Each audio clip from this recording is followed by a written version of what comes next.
Bem, entramos nesse campo do sentido, estamos tentando caracterizar o máximo do que significa esse campo do sentido. Então, daí vale a pena nós fazermos uma certa derivação. Não uma derivação fugaz, mas uma derivação para os grandes autores da literatura. Pois é por meio desses que normalmente existe, uma certa clareira na desenvoltura de personagens e suas contingências. A literatura, ela lida constantemente com o aspecto contingencial. Nesse sentido, vamos abrir um espaço para o escritor russo Lev Tolstói, autor de várias obras-primas da literatura mundial. Por exemplo, Guerra e Paz, Ana Karenina. Ele passou, por exemplo, pela ciência, pela filosofia, pela religião, por tudo que foi ambiente contingencial, científico ou não científico, para falar acerca do sentido da própria vida. Ele não estava falando do sentido da vida, como um bem maior, como um bem comum, como um bem supremo, da própria vida dele, da pessoa vivida por ele. Ele era um aristocrata que não tinha os prazeres efêmeros, né? Mas tinha que vivenciar uma finitude inexorável, que é a finitude que o literário colocava. Ele não via nenhuma solidez em qualquer coisa que ele realizava. Ele convivia com a ausência da substância das coisas, quando buscava o sentido para a sua própria vida. Dessa forma, usava a lógica decorrente do uso da razão e, a partir daí, ele fracassava.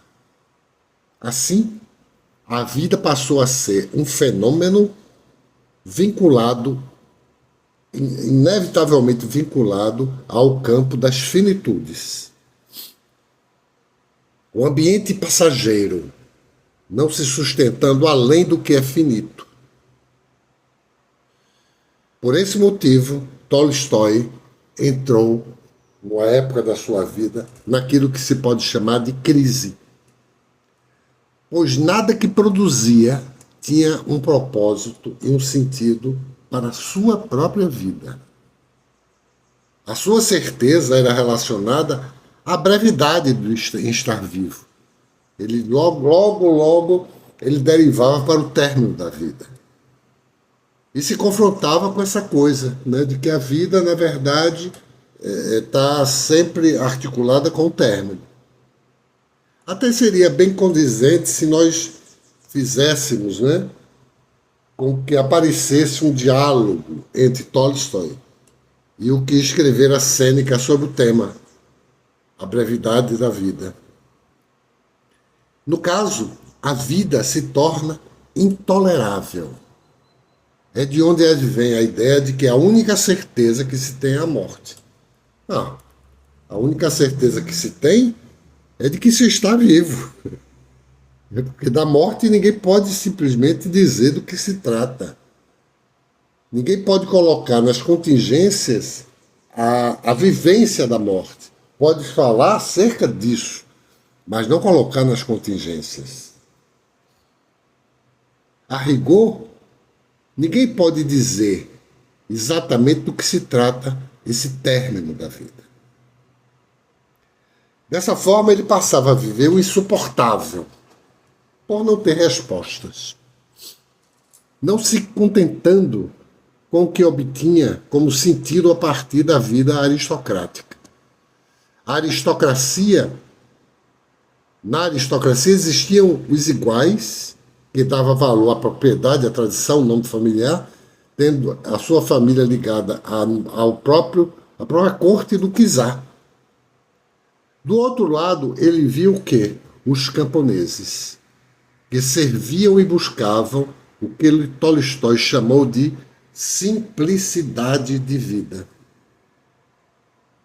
Era a dedução de um aristocrata, quando olhava para os servos, não considerando que ali existia uma complexidade dessemelhante da que situa o funcionamento dos donos das propriedades. Ele simplesmente interpretou a complexidade vivida pelos servos, pelos camponeses, como se pudesse designar disso a ideia de que ali eles viviam em simplicidade.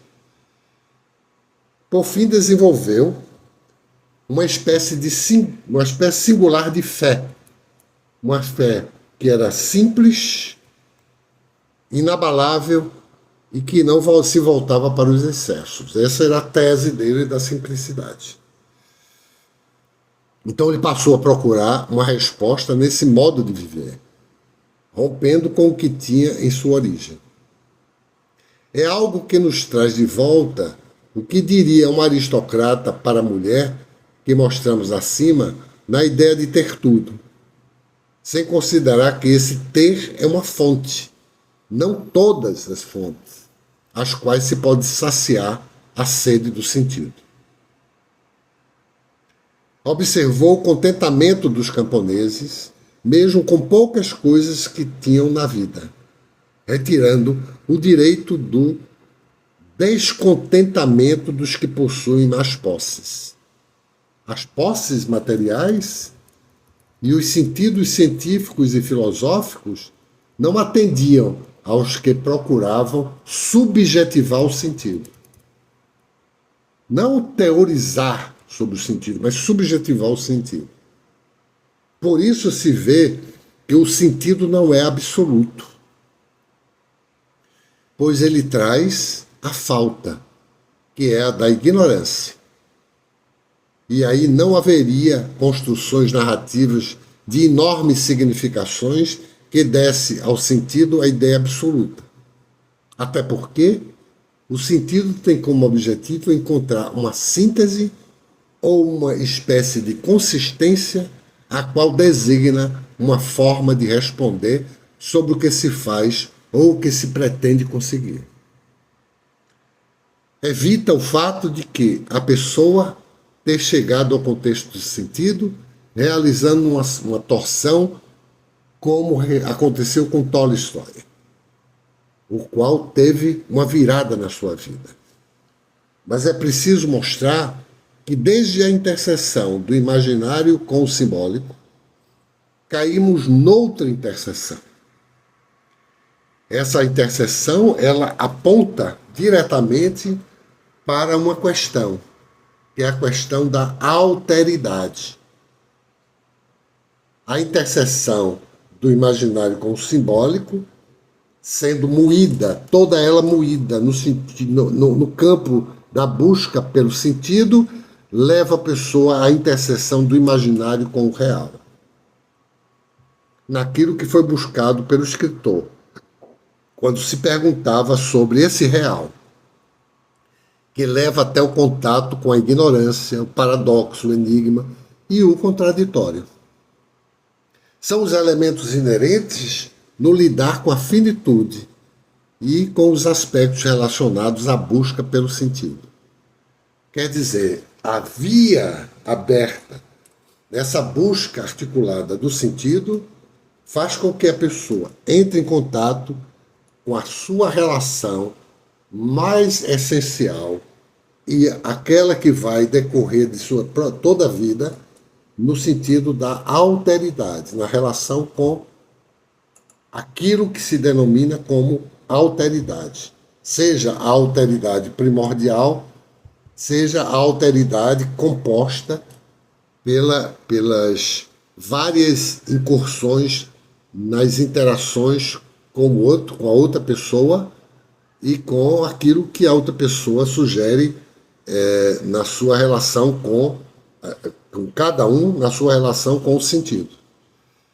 Essa busca pelo sentido, ela leva exatamente a articular um segundo passo, que é a interseção do imaginário com o real.